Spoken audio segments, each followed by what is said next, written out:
परम सम्मानित मंच एवं प्यारे साथियों, मैं एक दो घटनाओं के माध्यम से अपनी बात कहने की कोशिश करूंगा।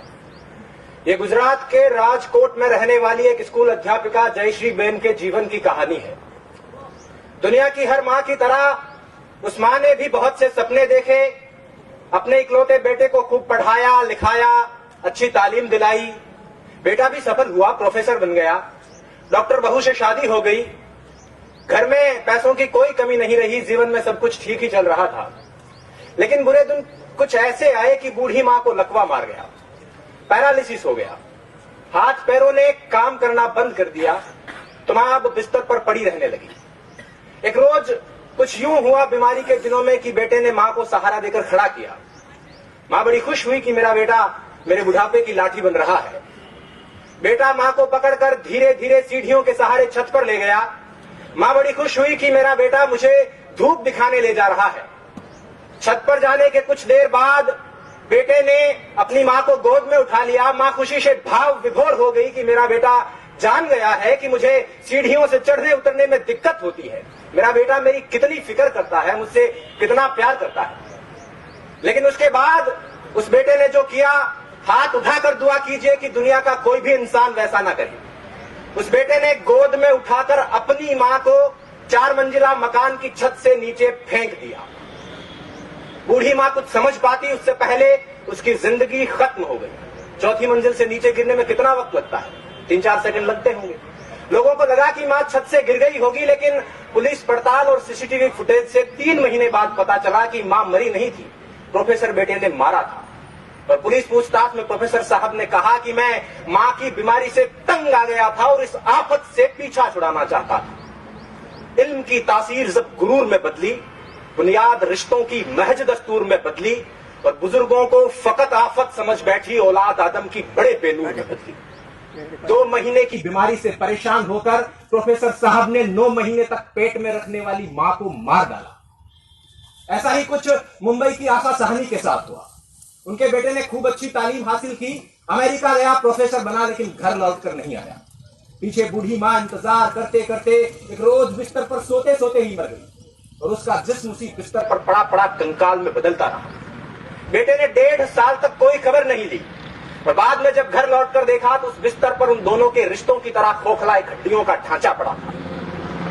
ऐसा ही कुछ सूरत की चंपाबेन के साथ हुआ, ऐसा ही कुछ इलाहाबाद के कमलेंद्र श्रीवास्तव के साथ हुआ, ऐसा ही कुछ इसी शहर के ब्रह्मपुरी में रहने वाले एक बुजुर्ग के साथ हुआ।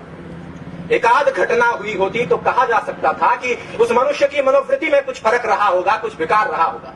लेकिन ऐसी घटनाएं बहुत सामान्य हो चली है, अखबारों में रोज यही खबर है।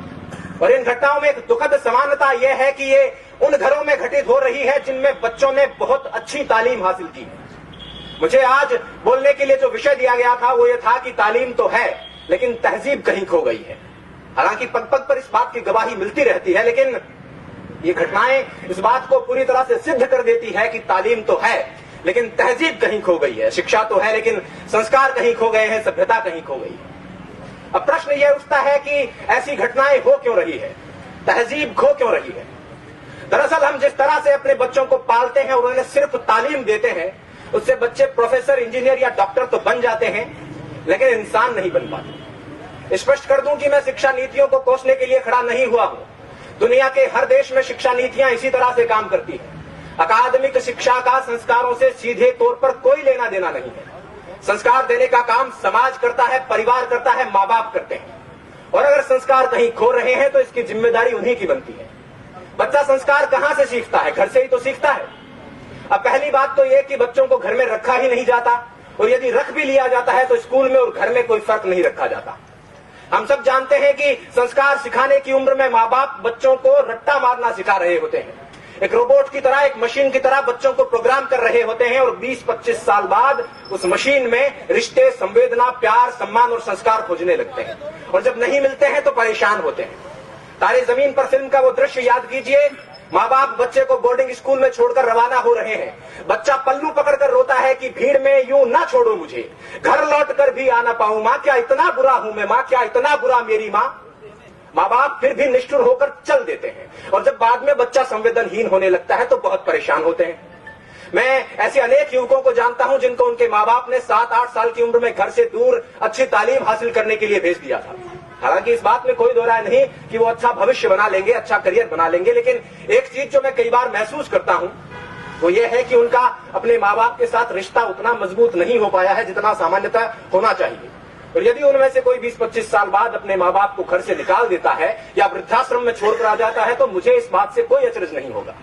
करता था सो क्यों किया, अब कर क्यों पछता है। बोया पेड़ बबूल का तो आम कहां से खाए। पहले जब प्यार बोया ही नहीं है, सम्मान बोया ही नहीं है, संस्कार बोया ही नहीं है तो उसके मिलने की उम्मीद क्यों करें।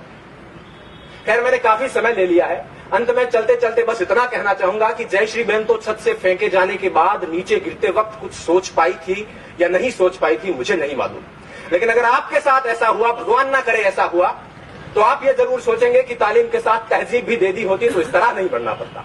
और अगर आप इस पश्चाताप के साथ नहीं मरना चाहते हैं तो अपने आने वाली नस्लों को, अपनी पीढ़ियों को, अपनी औलादों को मशीन बनाने के बजाय मनुष्य बनाने की शुरुआत कर दीजिए। इन्हीं शब्दों के साथ मैं अपनी बात कर रहा हूं।